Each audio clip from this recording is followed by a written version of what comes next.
오늘 말씀은 하나님 앞에서 라는 제목으로 사무엘상 13장을 보겠습니다. 먼저 세 가지로 보겠습니다. 지금 사울이 블레셋과 지금 전쟁을 준비하고 있습니다. 사울이 이스라엘을 2년 통치하고 난 다음 이 블레셋과 싸우는데 사실 전쟁을 할 수 있는 여건이 안 돼요.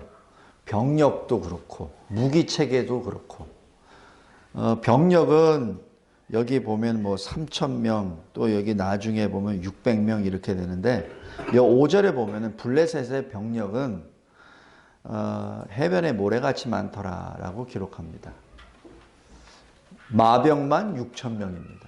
그러니까 말을 타고 있는 마병만. 그리고 병거는 3만입니다. 병거는 이 시대로 말하면은 이 장갑차나 탱크를 말합니다. 그러니까 이스라엘은 그게 없어요. 그리고 또 19절에 보면은 이 철기 문화가 없습니다.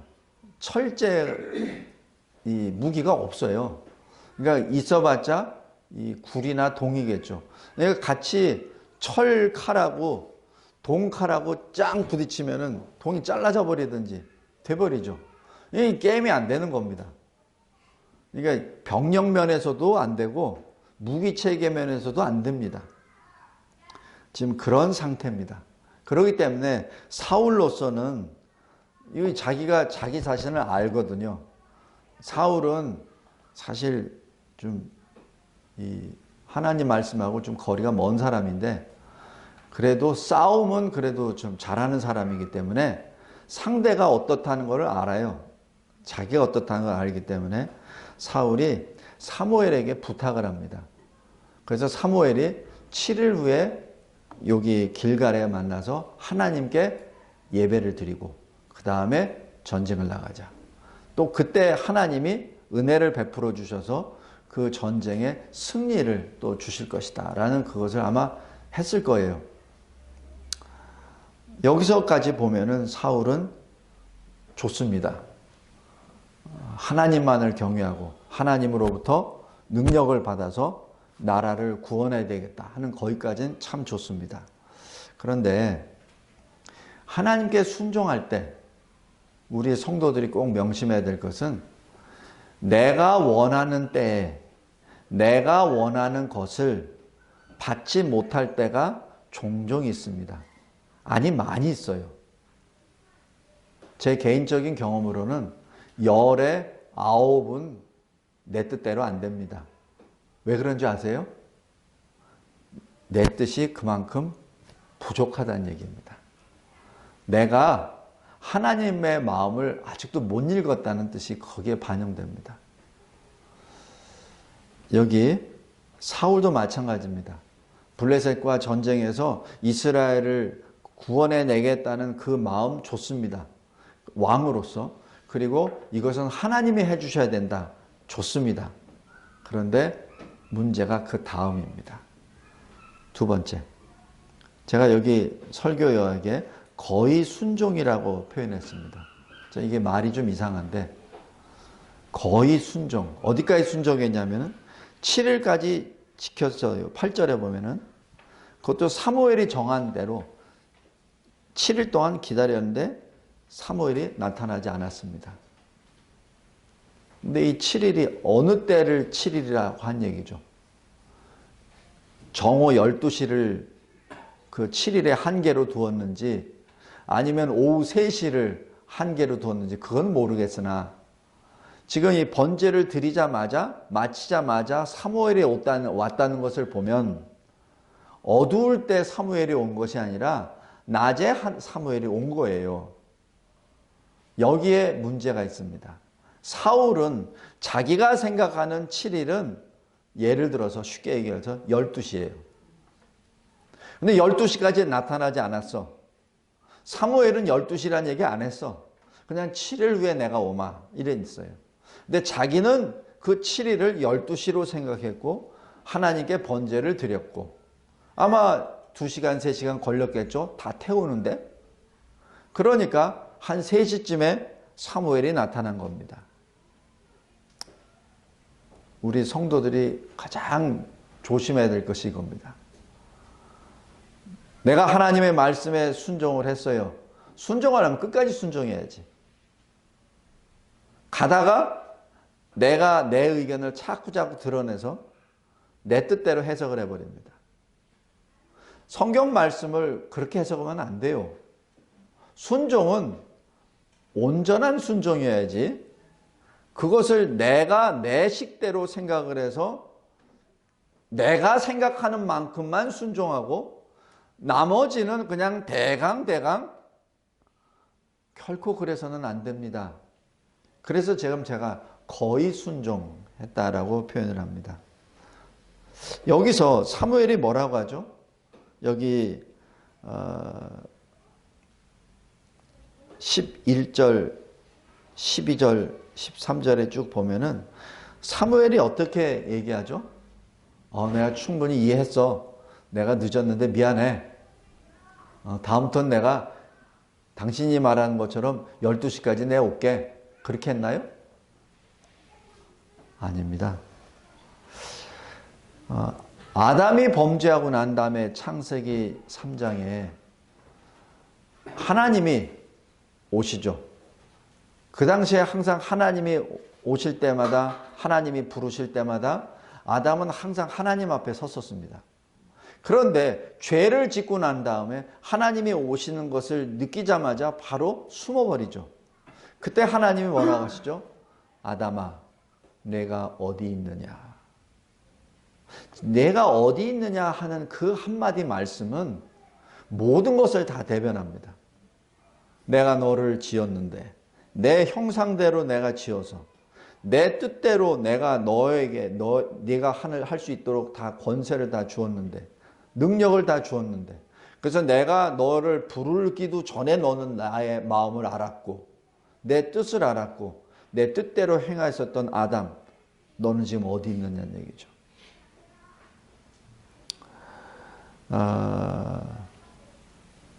여기서 똑같이 이 사무엘이 그렇게 말합니다. 11절에 왕이 행하신 것이 무엇이냐. 이 말씀은 아담에게 하나님이 하신 그 말씀과 똑같은 개념의 말씀입니다.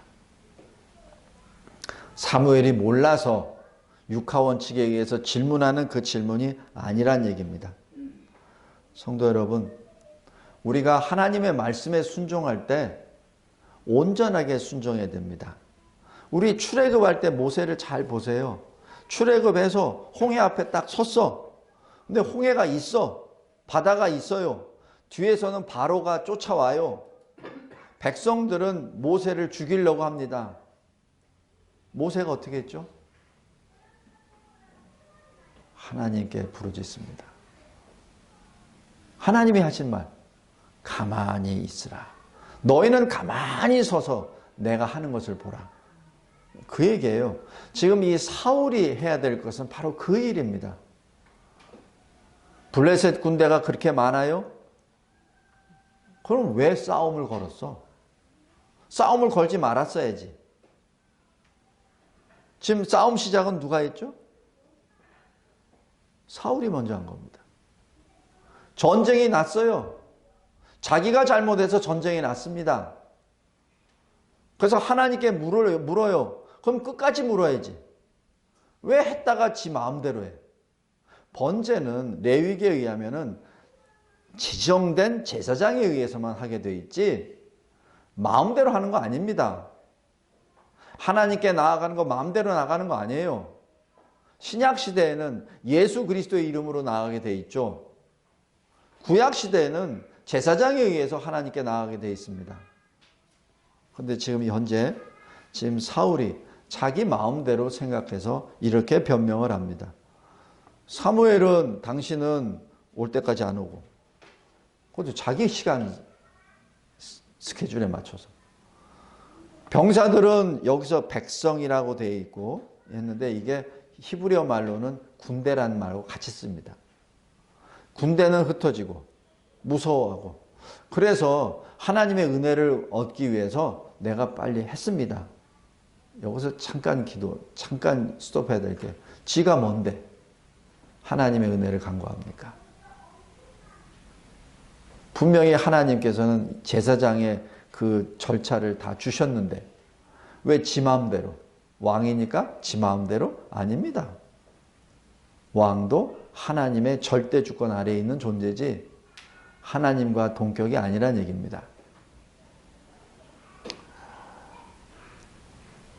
하나님은 중심을 보십니다.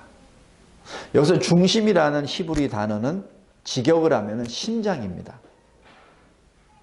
하나님은 우리의 심장을 보십니다.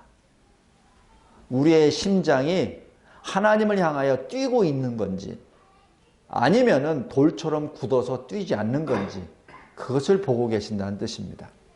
하나님은 우리 마음을 보십니다. 번제를 드리는 그 형태를 보시는 것이 아니라 번제를 드리는 동기를 보신다는 얘기입니다. 성도 여러분, 사울은 하나님의 말씀에 거의 순종했습니다. 그러나 이 거의 순종이 자신의 불신을 입증했을 따름입니다. 우리 이 시대에 사는 그리스도인으로서 거의 그리스도인인지 자기 자신을 점검하기 바랍니다. 다음 세 번째, 사울의 범죄입니다. 성도 여러분, 하나님이 우리 사람을 지으신 목적은 하나님의 영광을 나타내기 위함입니다. 그리고 하나님을 즐거워하는 것, 영원히 즐거워하는 것이 사람을 만드신 목적입니다. 우리 어린아이들 있잖아요. 특별히 여러분들 손주도 있고 아들, 딸도 있잖아요.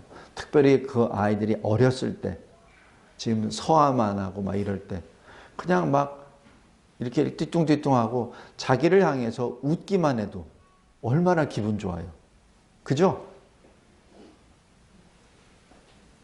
우리 설아도 마찬가지잖아요. 그냥 가서 그냥 할머니 앞에 대고 웃기만 해도 모든 그것이 다 사라져 버리잖아요. 하나님이 우리를 이렇게 명령하신 것도 그거예요. 저도 이 말씀을 이해하기가 참 시간이 많이 걸렸습니다. 어떻게 하나님을 즐거워하지? 하나님은 어떻게 내 즐거워해? 하나님은 엄미하신 분인데 어떻게? 근데 그게 아니라 하나님 앞에 내가 방긋 웃는 그 자체가 하나님이 즐거워하십니다. 그리고 내가 하나님을 즐거워하는 겁니다. 어린아이들은 굉장히 솔직해요. 우리 SF 친구들만 해도 그렇게 솔직한 건 없는데 꼬마들은 싫으면 싫다고 얘기합니다. 그죠? 좋으면 좋다 그래요. 근데 벌써 이 중학생만 되더라도 자기 통제력이 있거든. 그래서 싫어도 싫은 척 안 해요. 그제 지수야? 응? 싫어도 싫은 척도 안 하고 화가 나도 화난 척 별로 안 해. 왜냐면 자기가 통제를 하니까. 그러면 그 어른이 됐다는 얘기예요. 근데 아이들은 안 그래요. 아이들은 싫으면은 안 쳐다봅니다. 오라 그래도 안 가요. 근데 좋으면은 그냥 달려갑니다. 하나님이 원하시는 게 그거예요. 하나님이 우리를 지으신 것은 하나님을 기뻐하라는 얘기입니다. 하나님을 즐거워하라는 얘기입니다. 하나님의 이름을 부를 때 웃음이 나오고 기쁨이 나오고 그리고 감사가 나오고 그렇게 하라는 얘기입니다. 그를 통해서 하나님께 영광을 나타내라는 것이죠. 웨스트민스터 대소요리 문답 1번입니다. 사람의 첫째된 목적은 하나님을 영화롭게 하며 영원토록 그를 즐거워할지니라. 그리고 이러한 기쁨과 즐거움의 가장 대표적인 하나님이 진정으로 기뻐하는 그것이 무엇인지 아세요? 하나님 앞에 방긋 웃는 아이같이 나타나는 그것이 무엇인지 아세요? 하나님이 두 팔을 벌리고 기뻐 받으시는 것이 그게 무엇인지 아십니까? 예배입니다. 그것이 예배입니다. 그것이 예배입니다. 그래서 우리는 예배를 생명으로 여깁니다. 최대 표현입니다. 최대 기쁨의 표현이요. 최대 사랑의 표현이요. 최대 존경의 표현이 바로 예배입니다. 그 예배를 지금 사울이 너무 우습게 여겨버린 겁니다.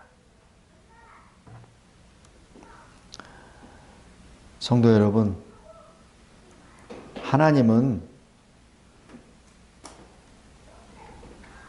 늘 우리 옆에 계세요. 여기 설교약 3번의 맨 마지막에 스가랴 2장 8절 말씀을 제가 인용했습니다. 너희를 범하는 자는 그의 눈동자를 범하는 것이라.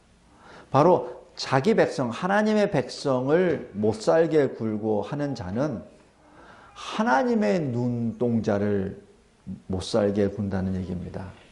그만큼 하나님의 백성은 하나님과 함께 있다는 얘기예요. 그래서 사울이 교회를 핍박하고 다메섹 도상에 갈 때 부활하신 주님이 하신 말씀이 너 왜 교회를 잔해하느냐라고 안 하고 너 왜 나를 핍박하느냐라고 말씀합니다. 주님은 우리 안에, 우리는 주님 안에 거합니다. 마치 지존자의 그늘 아래 거하는 것처럼 늘 우리는 주 안에 있습니다. 지금 이 사울의 범죄는 하나님이 얼마나 가까이 자기 옆에 계시는지를 모른다는 뜻입니다.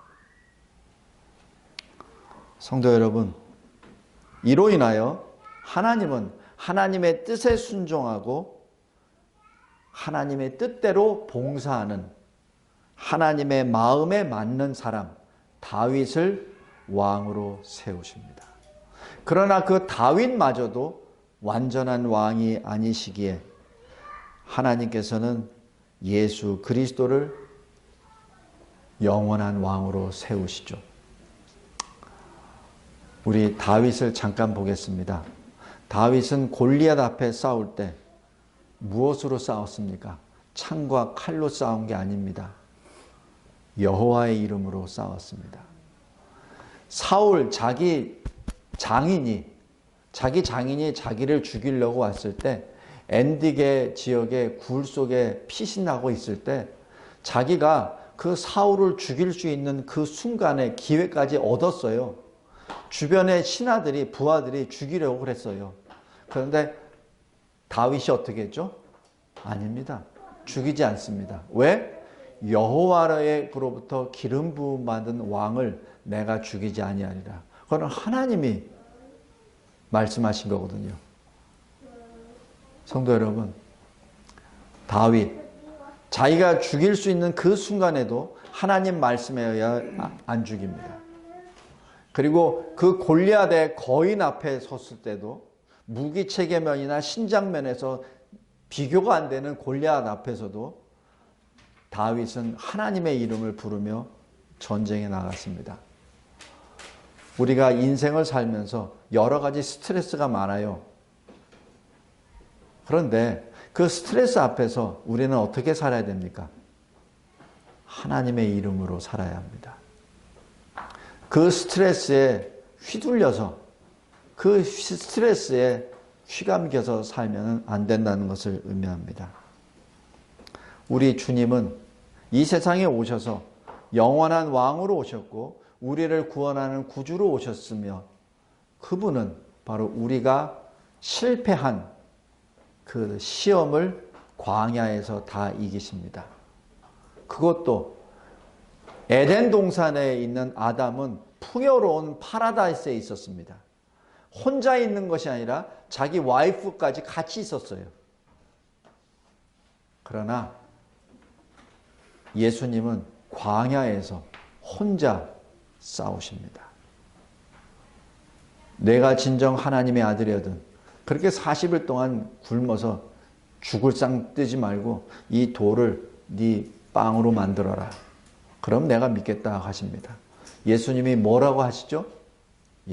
그 적을 사탄을 물리치실 때 권능으로 물리치시는 것이 아니라 말씀으로 물리치십니다. 사람은 빵으로만 살 것이 아니요 하나님의 입에서 나오는 말씀으로 사느니라. 마귀가 또 성전 꼭대기에 올라가서 뛰어내리라. 오늘 시편 91편에 나와 있는 것처럼 하나님의 사자를 보내주셔서 자기가 사랑하는 사람이 돌에 부딪히지 않게끔 할 것이다 라고 시편 91편을 인용을 딱 합니다. 사탄이. 예수님이 뭐라고 하시죠? 다시 말씀으로 선포합니다. 하나님을 시험하지 말라. 그리고 또 말합니다. 높은 산꼭대에 올라가서 예수, 너와 나 단둘이야. 세상에 보는 사람 아무도 없어. 나한테 잠깐 무릎만 꿇어. 내가 이 세상 다 줄게. 뭐 그렇게 어렵게 살아. 내가 다 줄게. 거짓이죠. 세상의 주인은 하나님이신데 자기가 마치 주인 된 것처럼. 예수님이 뭐라고 하시죠? 사탄아 물러가라. 마귀야 물러가라. 오직 하나님께만 예배를 드리라. 이게 하나님 말씀으로 전쟁에 승리하시는 예수 그리스도의 모습입니다. 그 모습이 요한계시록 19장, 20장, 21장, 22장에 계속 나타납니다. 성도 여러분, 그것이 예배입니다. 오늘 본문에서 꼭 기억해 두실 것 두 가지입니다. 거의 그리스도인, 오직 하나님께 예배. 오직 하나님께 예배. 예배를 타협하지 마십시오. 교회에 온 것은 하나님께 예배를 드리기 위해 왔지 성도들과 교제하러 온 것 아닙니다. 하나님을 만나러 온 것이 교회지 자기의 문제를 해결하기 위해서 마치 전 보는 사람 집에 와가지고 자기 문제를 해결하려고 온 것이 결코 아닙니다. 그거는 부수적인 것이죠. 하나님을 만나면 그 문제가 해결이 됩니다. 목적이 자기 문제를 해결하기 위해서 왔습니까? 그렇다면 회개하십시오. 그리고 하나님께 자기의 모든 것을 드리길 바랍니다.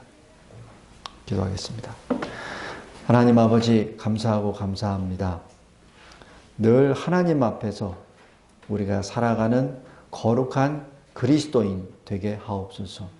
우리의 연약으로 말미암아 거의 순종하는 그 단계까지만 갔을 때는 주의 성령이 감권하여 주셔서 거의 순종이 아니라 온전한 순종이 될 수 있도록 인도해 주시옵소서. 하나님의 영광을 나타내며 하나님을 영원토록 즐거워하라는 그 방법을 예배를 통하여 주셨습니다. 예배를 생명으로 여기며 이 세상 앞에 두려워 떠는 것이 아니라 하나님 앞에 기쁨과 감사로 예배를 드리는 우리 모두가 되게 하옵소서. 예수 그리스도의 이름으로 기도드리옵나이다. 아멘.